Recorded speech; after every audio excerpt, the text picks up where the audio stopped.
Em nome de Deus, o clemente, o misericordioso. Luz, paz e conhecimento para todo o Brasil. Conheça o Islã.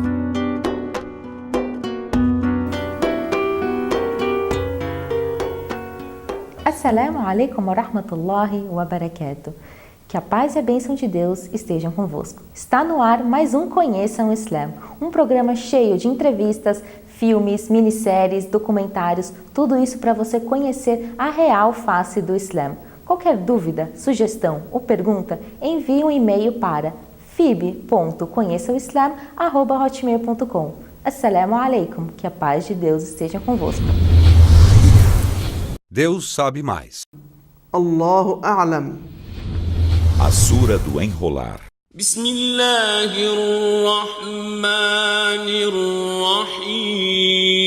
Bismillahirrahmanirrahim. Em nome de Alá, o Misericordioso, o Misericordiador. Idha ash-shamsu kuwirat. Quando o sol for enrolado, Wa idha an-nujumu kadarat. e quando as estrelas se tombarem, وَإِذَا الْجِبَالُ سُيِّرَتْ. e quando as montanhas forem movidas, وَإِذَا الْعِشَارُ عُطِّلَتْ. e quando os camelos fêmeas prestes a dar à luz forem descurados, وَإِذَا الْوُحُوشُ حُشِرَتْ. e quando as feras forem reunidas, وَإِذَا الْبِحَارُ سُجِّرَتْ. e quando os mares forem abrasados, وَإِذَا النُّفُوسُ زُوِّجَتْ. e quando as almas forem parelhadas, وَإِذَا الْمَوْءُودَةُ سُئِلَتْ. e quando a filha enterrada viva for interrogada, بِأَيِّ ذَنبٍ قُتِلَتْ. por que delito fora morta, وَإِذَا الصُّحُفُ نُشِرَتْ. e quando as páginas forem desenroladas, وَإِذَا السَّمَاءُ كُشِطَتْ. e quando o céu for esfolado, وَإِذَا الْجَحِيمُ سُعِّرَتْ. e quando o inferno for atiçado, وَإِذَا الْجَنَّةُ أُزْلِفَتْ. e quando o paraíso for aproximado, عَلِمَتْ نَفْسٌ مَّا أَحْضَرَتْ. toda alma saberá o que realizou. Conheça o Islã. E agora ficamos com a mensagem do Sheikh Rodrigo Rodrigues.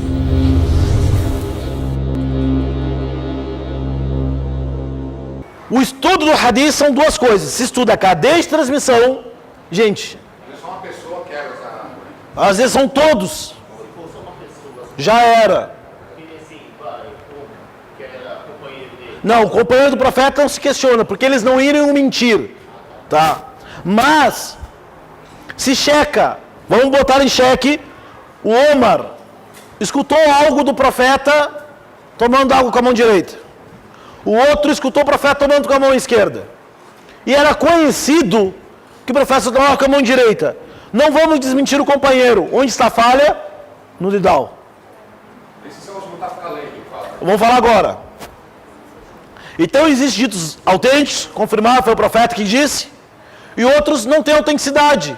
Por quê? Cadeia de transmissão ou o texto, peraí, tem coisa errada. Tem um dito, pode estar, a cadeia de transmissão pode estar certa, está tudo certinho a cadeia de transmissão, mas daí tem outra cadeia de transmissão aqui, ó. Botar o Muslim, botar o Fayad, quem mais? Esse candidato. Botar o Fernando aqui, ó. Ó, o Davi, mashallah, então não tem que reclamar. O Nidal, vamos dar 70 para ele. O Magido, vão dar 40. E ele narra um texto, que o profeta de Deus fez isso, tal ação. Daí eu encontro o mesmo texto com uma frase a mais ou a menos com o Muslim. Sim. Fayad, 95. O Fernando, 90. Mesmo, mas com uma frase a mais ou a menos. Se tem uma frase a mais, aquela frase a mais valeu. Se tem uma frase a menos, daí eu condeno esse aqui. Olha a matemática. Vem um hadith assim, com essa cadeia de transmissão, tá bom? Que o mensageiro de Deus, deixa eu me lembrar de um hadith fraco realmente, que o mensageiro de Deus rezou com a mão no umbigo, em cima do umbigo, com eles, falando. Daí vem outra cadeia de transmissão, o profeta de Deus rezou com a mão sobre o peito.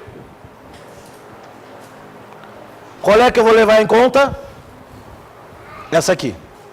O que é hadith fraco e hadith forte? Isso muito resumido, gente. O texto ele vai ter credibilidade a partir dessa corrente. Ou não. O texto terá credibilidade a partir da corrente. Isso é um estudo para anos. Existe faculdade só para isto. Especialização só para isso. Por isso que dizem, quem estuda hadith pode esperar que mais cedo ou mais tarde ele vai falir. Que tem que comprar muitos livros. Dizem assim, cara, que estudar hadith tem que ter a idade do profeta Noé e ser o cara mais rico do mundo. Para comprar livros, porque existe biografia da personalidade de todos esses homens. Tudo que foi narrado sobre o profeta. Tudo que disseram que o profeta fez, não fez, existe. Está mencionado até quantos fios brancos o profeta tinha na barba. Todos os detalhes, as pessoas falam, tudo que foi relatado sobre o profeta foi escrito. Agora vou apagar aqui e vamos dizer como que isso chegou até nós. Como que isso chegou até nós? O profeta de Deus morreu, seus companheiros se espalharam, foram ensinando a religião. Um até diante, tá bom? Chegou alguns sábios, as pessoas tinham necessidade de saber como é que eu rezo, como é que eu jejuo, como é que eu faço. Eu ia falar aquilo que eu me lembrava, cada um por si. Chegou um homem chamado Malik ibn Anas, em Medina. Melhor, antes dele, cada um tinha anotado o que se lembrava sobre o profeta. Só que nem todos anotavam. Não tinha necessidade de eu anotar o endereço da mesquita. Tem necessidade de você botar no GPS? Não tem, você já sabe. Então as pessoas em vida do profeta não anotavam. Por quê? Não havia necessidade. Estou vendo o profeta de Deus. Depois que o profeta de Deus morreu, os muçulmanos se espalharam pelo mundo, aqueles que estavam com o profeta. Aquela segunda geração sim teve a necessidade de, olha, tem um companheiro do profeta, o nome dele chama Abu Ayyub. Abu Ayyub, fala para mim sobre o profeta. As coisas acontecendo e eu perguntando, e o Abu Ayyub falava, o profeta de Deus fez isso, estava eu, o profeta, o homem, aconteceu isso. Daí começaram a anotar, mas era tudo misturado. Não tinha assuntos, não era por assunto, não tinha capítulos. Até veio o imam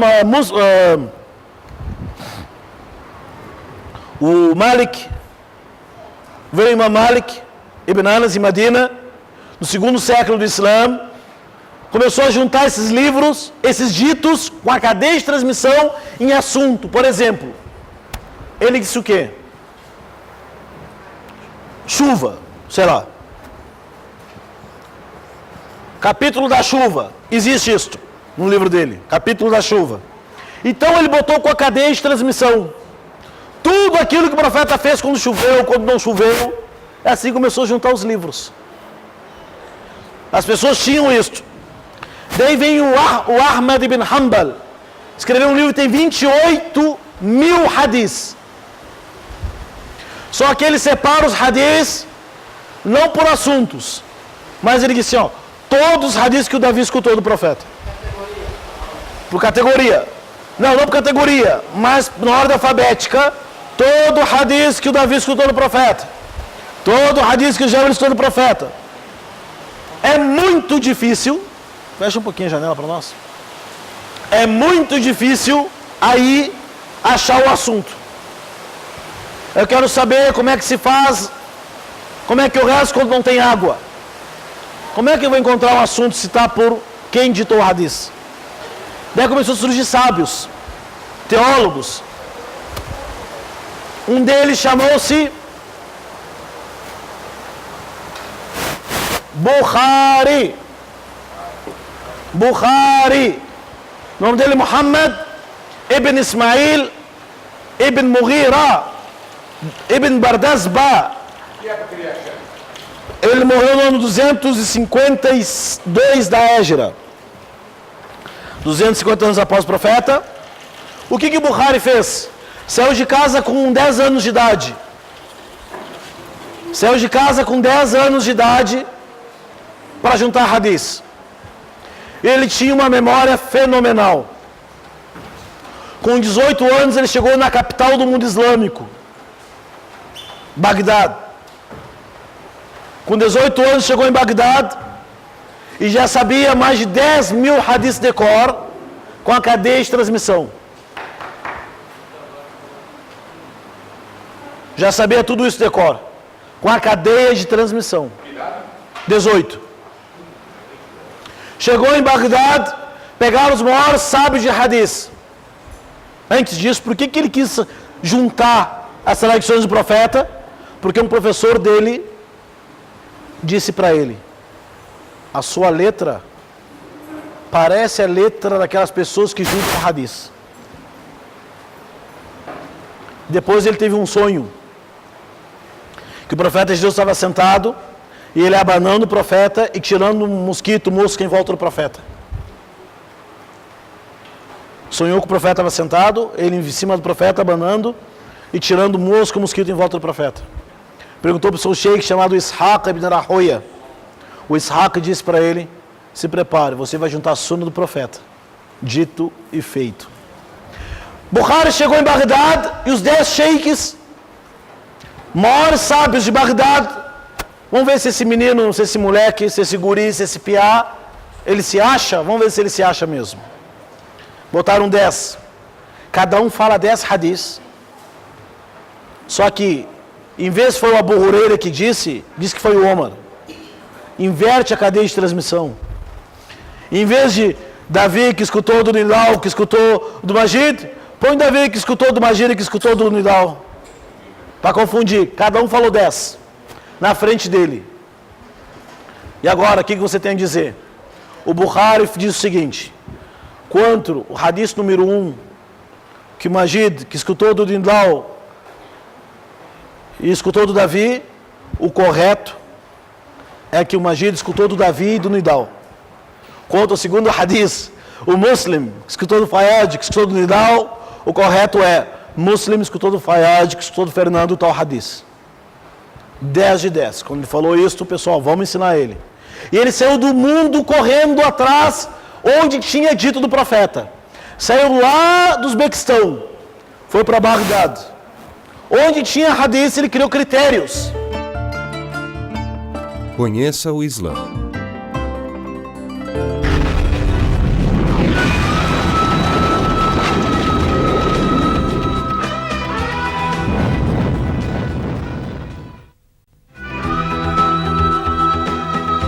Os 3 estágios do bebê no ventre.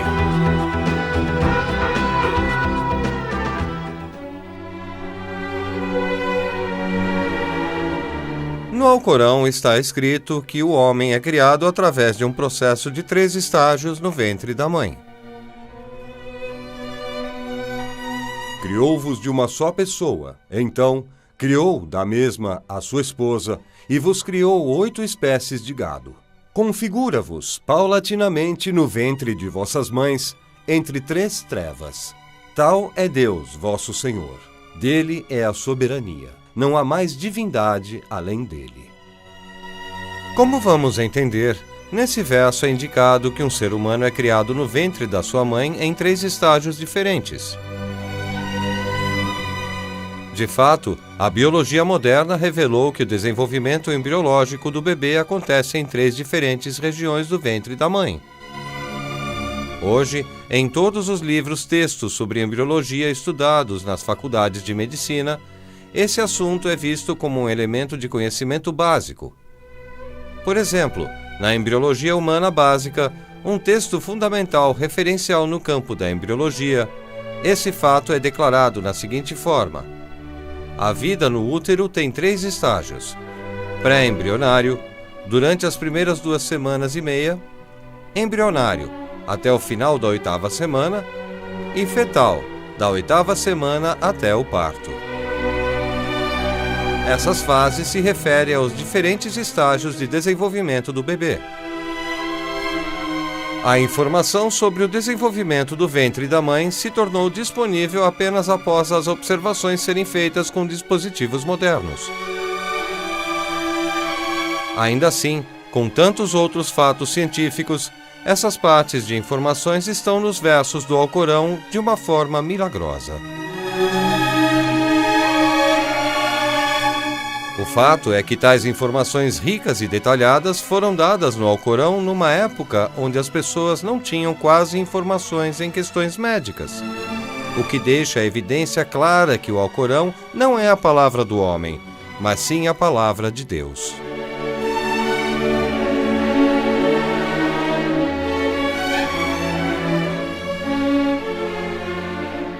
Outro aspecto milagroso do Alcorão é que ele foi revelado antes de vários eventos que aconteceriam no futuro. O 27º verso da Surata Al-Fat, por exemplo, deu aos crentes a alegria de que iriam conquistar a Meca, que na época estava sob a ocupação dos pagãos.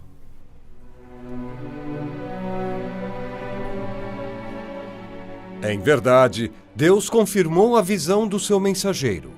Se Deus quisesse, entraríeis tranquilos, sem temor, na sagrada mesquita.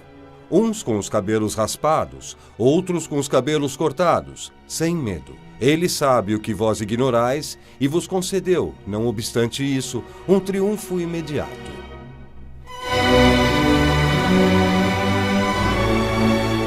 Em uma consideração mais nítida, o verso parecia anunciar mais uma vitória que aconteceria antes da vitória da Meca.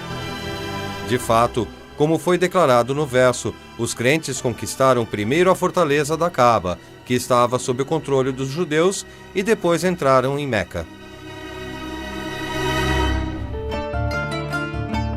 Conheça o Islã. E agora ficamos com a mensagem do Sheikh Muhammad al-Bukai.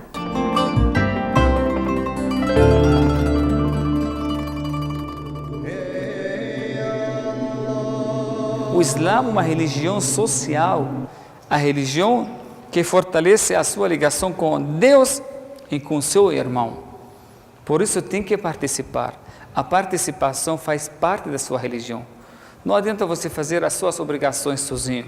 Você tem que vir para cá, ver o seu irmão, convive com o seu irmão, vir para a mesquita, ver o que precisa ser feito também. Além de ser a sua ligação forte com Allah subhanahu wa ta'ala, mas também você tem que olhar para o seu irmão. Você tem que carregar um pouco da preocupação pela humanidade. O profeta sallallahu alaihi wasallam, quando o primeiro dia, quando recebeu, olha isso aqui, quando recebeu a primeira revelação, ele não dormia. Quando Allah subhanahu wa ta'ala mandou ele, Ya ayyuhal muddathir, Qum fa'anzir. O terceiro versículo que foi revelado ao profeta.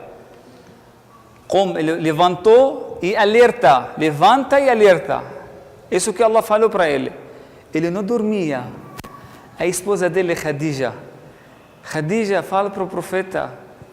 Ela fica falando, profeta, por favor, você precisa dormir, descansa um pouco. Aí o profeta falou para ela, a época de dormir já passou e nunca vai voltar. Não tem mais dormir, o horário para dormir, Khadija.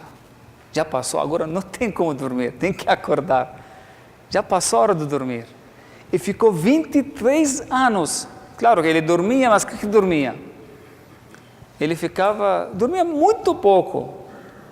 O resto da vida dele, ele só pensava na religião, só pensava na divulgação, só pensava nas outras pessoas, dormindo, pensando nas pessoas. Durante o dia divulgando, durante a noite rezando para fazer súplicas, para rogar a Allah guia essas pessoas. Então, irmãos, a vida é assim. Um momento para a gente aproveitar. Não é para dormir, não é para perder o tempo, nem para deixar as coisas assim, sem ser sério. A vida é uma coisa séria, a gente tem que carregar essa responsabilidade. Pedimos que Allah subhanahu wa ta'ala que nos proteja contra os 4 inimigos, que são primeiro, segundo, terceiro, quarto, mais uma vez, primeiro, segundo, dunya, terceiro, nafs, quarto, al-hawa. Em português, Satanás, a vida terrena, terceiro, alma, quarto, o desejo.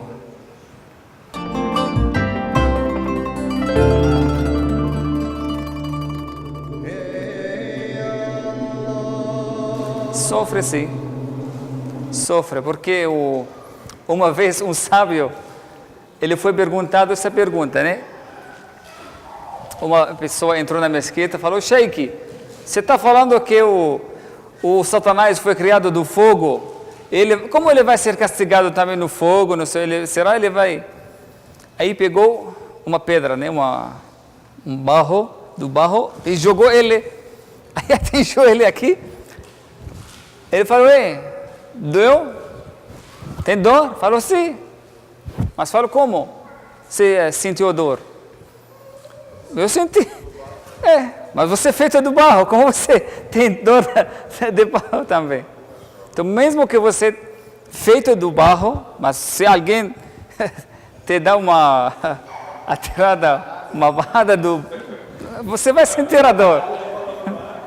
Então, a mesma coisa. Então, pode sentir dor sim, mesmo que ele foi criado do fogo.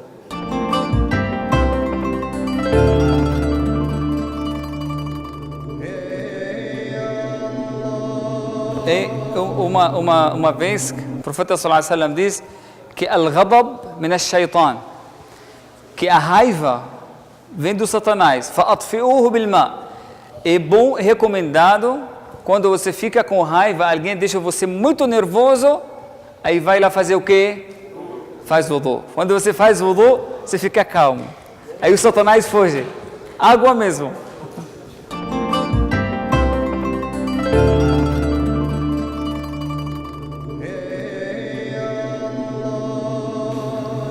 O Satanás nunca foi anjo. Isso não está no Alcorão. Você está enganado, então. Nunca está no Alcorão sagrado que ele era anjo.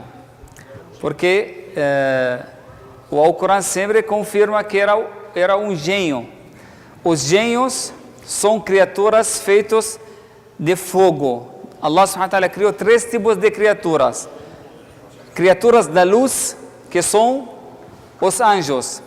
Criaturas do fogo, que são os gênios, e criaturas de barro, que são a gente, os seres humanos.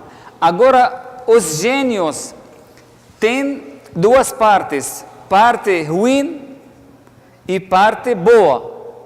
A parte ruim é o Satanás. Parte boa, que são outros, são gênios, mas são como nós, pessoas normais, não pessoas, são seres normais, que eles têm pessoas bons, tem pessoas que eles são muçulmanos, tem cristão, tem todas as nações dos gênios.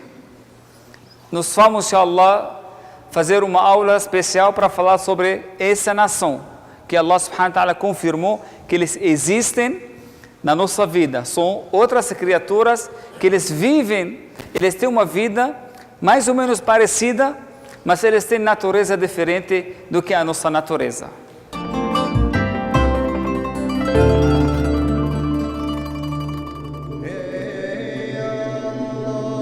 Na verdade, o Satanás, ele acredita em Deus. Ele não fazia oração ou adoração. Ele acredita em Deus. Acreditava em Deus, ele acredita em tudo. Mas ele desobedeceu a Allah subhanahu wa ta'ala. Ele fez uma coisa que deixou ele maldiçado, que ele saiu na misericórdia de Allah subhanahu wa ta'ala por desobedecer. Mas ele acredita sim. Ele convivia com nosso pai Adam, como Allah diz no paraíso, tudo. Ele acredita em Deus. Até chega um momento que ele desobedeceu a Deus, que é o melhor do que Adão. Ele não quis fazer a sujud, prostração para o Adão. Aí ele acabou desobedecendo a Allah subhanahu wa ta'ala. Aí foi expulso da misericórdia de Allah subhanahu wa ta'ala. Conheça o Islã.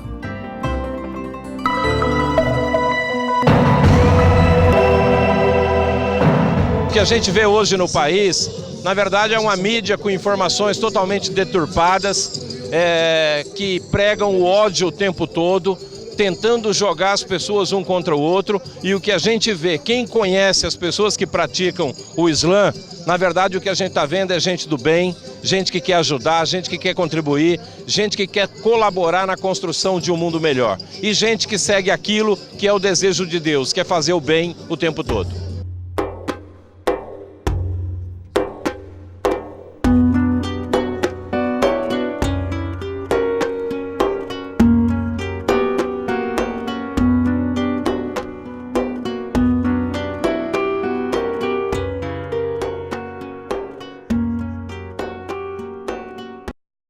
Deus é maior. Allahu Akbar. Chegamos ao final de mais um programa Conheça o Islã. Conheça uma mesquita, conheça o Alcorão e saiba que o Islã é mais que uma religião, é um sistema de vida. Porque o islamismo não é terrorismo. Que a paz de Deus esteja convosco. Assalamu alaikum.